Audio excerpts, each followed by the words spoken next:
katika mfumo wa kiroho. Sasa ngojeni niwaambie kitu kimoja. Kila mtu na kila kiumbe lazima awe amezaliwa katika mwezi mmojawapo katika miezi 12. Kwa hiyo katika hiyo miezi, mzunguko wa hiyo miezi hiyo, kunako package ya kila mtu,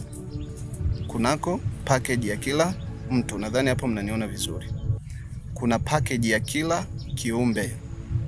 Wewe unapozaliwa tu pap, mwezi wa kwanza kuna package yake. Sasa sitaki kwenda mbali sana kuelezea hapo kwa undani ni nini, lakini nitakuja kuelezea hili somo vizuri sana.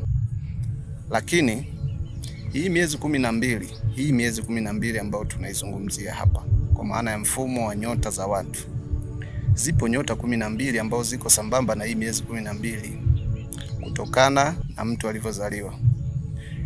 Sasa basi, hizi nyota zimetajwa kwa majina tofauti tofauti. Hii miezi imetajwa kwa majina tofauti tofauti. Unasikia kuna nyota ya Simba, nyota ya Mshale, nyota ya Mapacha, nyota ya Sagittarius, nyota ya Virgo na nyota zingine Scorpion na zingine nyingi tu, Ng'ombe. Sasa hizi nyota zote 12 hayo ni majina, lakini tunazungumzia mfumo kama mfumo wa format fulani ya mtu, mfumo wa kiroho ambao unampa maelekezo ya nini cha kufanya, akae wapi, aishije, ale nini, aongee na nani, ashirikiane na nani. Sasa hii mifumo imegawanywa au inasimamiwa na element 4 au maada 4.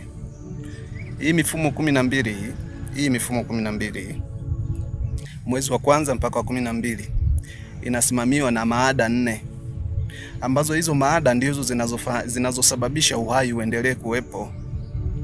Bila hizo maada, maana hii mifumo 12 hasi chochote.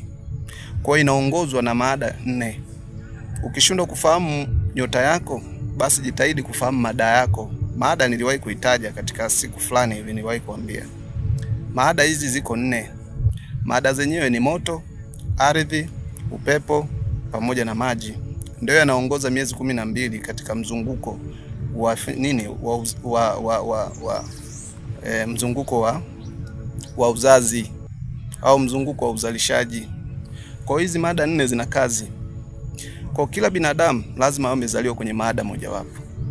Nini umuhimu wa maada? Nini maana kujua mifumo? Maana yake ili ujue mwongozo wako sahihi wa kuishi katika ulimwengu. Usipoelewa na usipojua utateseka. Ngoja nikate hii video afu tarekodi tena.